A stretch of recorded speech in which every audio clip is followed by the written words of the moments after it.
ఆయన గుర్తించాల్సిన అవసరం లేదు, ప్రజలు గుర్తిస్తే చాలు. బొత్స గారికైనా వైసీపీ వాళ్ళకైనా నేను పర్సనల్ కమెంట్స్ చేస్తున్నాను అని వాళ్ళు అంటున్నారు. పచ్చకామరలు కమ్మినోనికి లోకమంతా పచ్చగానే కనిపిస్తుందట. వైసీపీ నాయకునికి, వైసీపీ లీడర్లకి నేను చెప్పాల్సింది ఏమిటంటే, మీకు నాతో పర్సనల్ ఇష్యూస్ ఉన్నాయి కాబట్టి, నాకు కూడా మీతో పర్సనల్ ఇష్యూస్ ఉన్నాయి అని మీరు భావించి మీరు నన్ను పర్సనల్గా అటాక్ చేసినట్టే నేను కూడా మిమ్మల్ని పర్సనల్గానే అటాక్ చేస్తున్నాను అన్నది మీ భావన. నిజానికి నేను వైసీపీ నాయకుల పర్సనల్ విషయాలు మాట్లాడడం మొదలు పెడితే వాళ్ళు కనీసం ఇంట్లో నుంచి అడుగు కూడా బయట పెట్టలేరు. నేనా పర్సనల్గా మాట్లాడుతున్నది? అయినా ఏది పర్సనల్ అండి? మీరు చేసిన అక్రమాలు, అవినీతి ఎంత ఎత్తునున్నాయంటే, మీరు అధికారంలోంచి దిగిపోయిన 6 నెలలకు కూడా ఇంకా మాట్లాడినా తీరటం లేదు. ఏది పర్సనల్ అండి? ఋషికొండని గొరిగేశారు, మీరు ప్యాలెస్ కట్టుకున్నారు, మీ బాత్రూంలో నుంచి కూడా మీకు సీవ్యూ కావాలని. ఇది మాట్లాడితే ఇది పర్సనల్ అవుతుందా? మీ బాత్రూంలో మీకు పర్సనలే అవ్వచ్చు, కానీ ఋషికొండ అనేది ప్రజలది కదా, దాన్ని కదా మీరు గొరిగేసింది. ఏం మాట్లాడామండి పర్సనల్గా? పూర్తి మద్యపాన నిషేధం అని చెప్పారు. మీరు అమ్మబడి కింద ఇచ్చింది ఓ కొంత అయితే 4 వంతులు ప్రజల నుంచి వసూలు చేశారు మద్యంలో. అది కూడా నాసిరకం మద్యం సప్లై చేసి వాళ్ళ ప్రాణాల మీదకి వచ్చేటట్టు చేశారు. అది పర్సనల్ అవుతుందా? ఏది పర్సనల్ అవుతుందండి? ఆ రాజీవ్ ఆరోగ్యశ్రీకి బకాయిలు పెట్టారు, ఫీజు రీయింబర్స్మెంట్కి బకాయిలు పెట్టారు. మేము మాట్లాడితే అది పర్సనల్ అవుతుందా? రాజశేఖర్ రెడ్డి గారి జలయజ్ఞం 40 ప్రాజెక్టులకు పైగా ఉన్నాయి, మిగిలిపోయినాయి. అధికారం లేకొచ్చిన 6 నెలలకే పూర్తి చేస్తామని మీరు నవరత్నాలలో పెట్టుకున్నారు దాన్ని. మరి 5 సంవత్సరాలు అధికారంలో ఉన్నారు, పూర్తి చేయలేదేమని మేము అడిగితే ఇది పర్సనల్ అవుతుందా? రైతుల గురించి 5 సంవత్సరాలు మీరు అధికారంలో ఉన్నారు, ప్రతి సంవత్సరం 3,000 కోట్ల రూపాయలు రైతులకు ధర స్థిరీకరణ నిధి పక్కన పెడతామని చెప్పారు, పెట్టలేదు. 4,000 కోట్ల రూపాయలు పంట నష్టపోతే పంట నష్ట పరిహారం అన్నారు, పెట్టలేదు. రైతులంతా అప్పుల పాలైపోయారు, అయినా కనీసం మీరు డ్రిప్పుకు కూడా సబ్సిడీ ఇవ్వలేదు. ఇది మాట్లాడితే ఇది పర్సనల్ అవుతుందా? ఏది పర్సనల్ అవుతుంది? ఎట్లా పర్సనల్ అవుతుంది? అదానీతో మీరు చేసుకున్న డీలు 1,750 కోట్ల రూపాయలని నేనేదో కనుక్కోలేదండి, అమెరికాలో కనుక్కున్నారు. అది మేము ఎత్తి చూపితే అది పర్సనల్ అవుతుందా? గంగవరం పోర్టు రాజశేఖర్ రెడ్డి గారు 30 సంవత్సరాలలో పోర్టు మళ్ళీ ప్రభుత్వం చేతుల్లోకి రావాలి అని ఉద్దేశిస్తే, మీరు మాత్రం అదానికి కేవలం 600 కోట్ల రూపాయలకు 9,000 కోట్లు విలువ చేసే ప్రాజెక్టుని, షేర్ని మీరు 600 రూపాయలకు కట్టబెట్టేశారు. 15 సంవత్సరాలు అయ్యేపోయింది, ఇంకో 15 సంవత్సరాలకు ఆ పోర్టు మళ్ళీ ప్రభుత్వం చేతిలోకి వచ్చేది. అది మేము మాట్లాడితే ఇది పర్సనల్ అవుతుందా? పోనీ ఏది పర్సనల్ అవుతుందో చెప్పండి. వివేకానంద రెడ్డి గారి గురించి మాట్లాడితే పర్సనల్ అవుతుందా? వివేకానంద రెడ్డి గారు ప్రజల మనిషి కాదా? ఎన్నిసార్లు ఎన్నికయ్యాడు?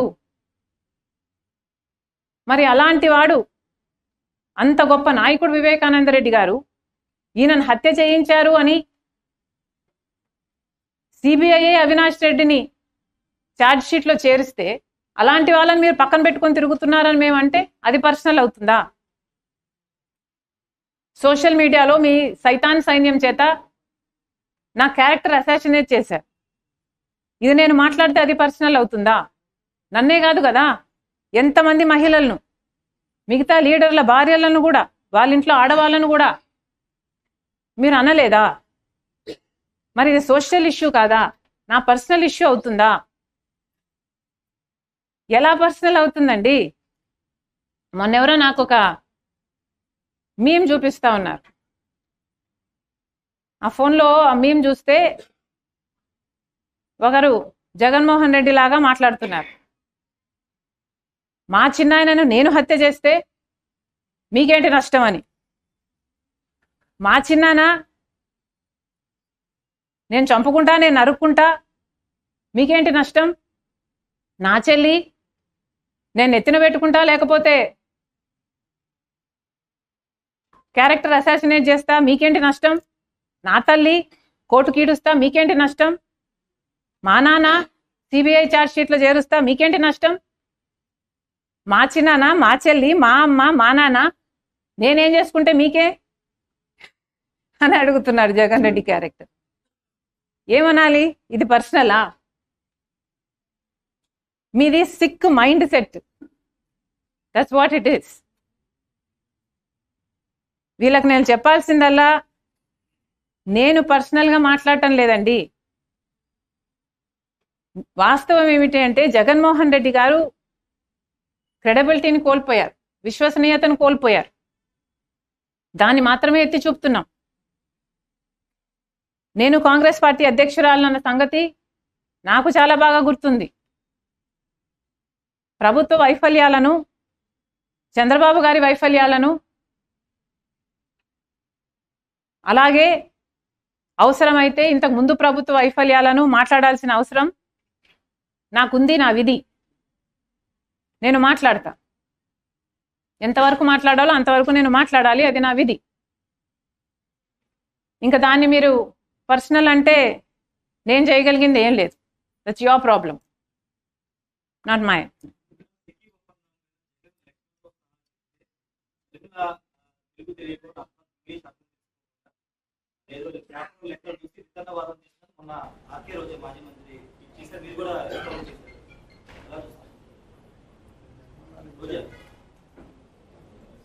మేము వితండవాదం చేయటం లేదు, అదే చెప్తున్నా నేను. సబ్జెక్ట్ ఉంది కాబట్టే మాట్లాడుతున్నాం. అవినీతి చేసింది మీరు, అక్రమాలు చేసింది మీరు, మీ అవినీతిని బయట పెడుతున్నాం అంతే. తప్పంతా మీరు చేసి దాని గురించి మాట్లాడినందుకే మా మీద అంత కోపం అయితే ఇంకా ప్రజలకు మీ మీద ఎంత కోపం ఉండాలి? అందుకే కదా మీకు 11 ఇచ్చింది.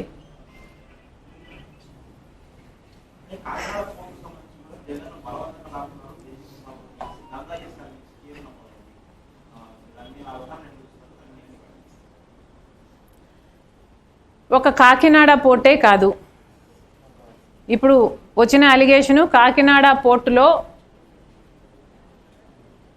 జగన్మోహన్ రెడ్డి గారు ఆయన దగ్గర వాళ్ళు ఒత్తిడి చేసి ఆ షేర్స్ని రాపించుకున్నారు, తక్కువ ధరకే రాపించుకున్నారు అన్నది అలిగేషను. ఇదే డిట్టో అలిగేషను కృష్ణపట్నం పోర్టుకు కూడా ఉంది. గంగవరం పోర్టులో కూడా ఇదే జరిగింది. కాకపోతే అది ప్రభుత్వ వాటా, ప్రజల ఆస్తి. ఇదే జరిగింది. అన్ని పోర్ట్ల మీద ఎందుకు ఎంక్వైరీ వేయటం లేదు అని అడుగుతున్నాం చంద్రబాబు గారిని. అక్రమం జరిగింది, అవినీతి జరిగింది అని మీరు రోజు బ్యానర్ ఐటంలు పెట్టి రాస్తున్నారు కదా, మరి ఎంక్వైరీ కూడా జరగాలి కదా, శిక్ష కూడా పడాలి కదా, దోషులు ఎవరో తేరాలి కదా. చేయండి, ఎంక్వైరీ వేయండి. అన్ని పోర్ట్ల మీద ఎంక్వైరీ వేయండి. గంగవరం మీద వేయండి, కృష్ణపట్నం మీద వేయండి, కాకినాడ పోర్టు మీద కూడా వేయండి.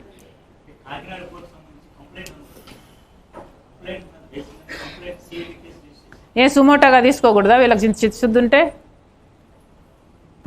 పయావుల కేశవ్ గారు కేసు కూడా వేశారు. ఇదే అదాని గ్రీను జగన్మోహన్ రెడ్డి గారి ప్రభుత్వం చేసుకున్న డీలు అక్రమం అని ఆ పేపర్లు కూడా తెప్పిస్తున్నాం. Probably I'll be able to show you tomorrow. మరి మీరు కేసు కూడా వేశారు కదా, మరి ఆ కేసు గురించి చంద్రబాబు గారే ఏం చేయకపోతే ఇంకా మిగతా వాళ్ళు ఏం చేస్తారు అనుకోవాలి?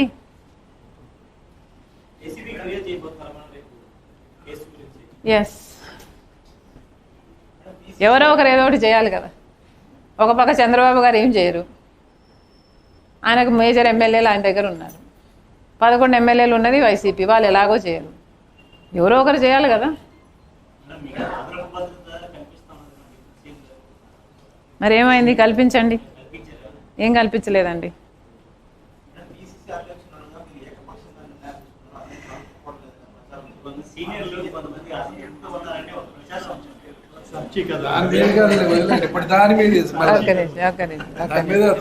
ఏదైనా ఒక సీనియర్ వచ్చి, కాంగ్రెస్ పార్టీ సీనియర్ వచ్చి మమ్మల్ని షర్మిలమ్మ పట్టించుకోవటం లేదు అని ఎక్కడైనా మాట్లాడారా?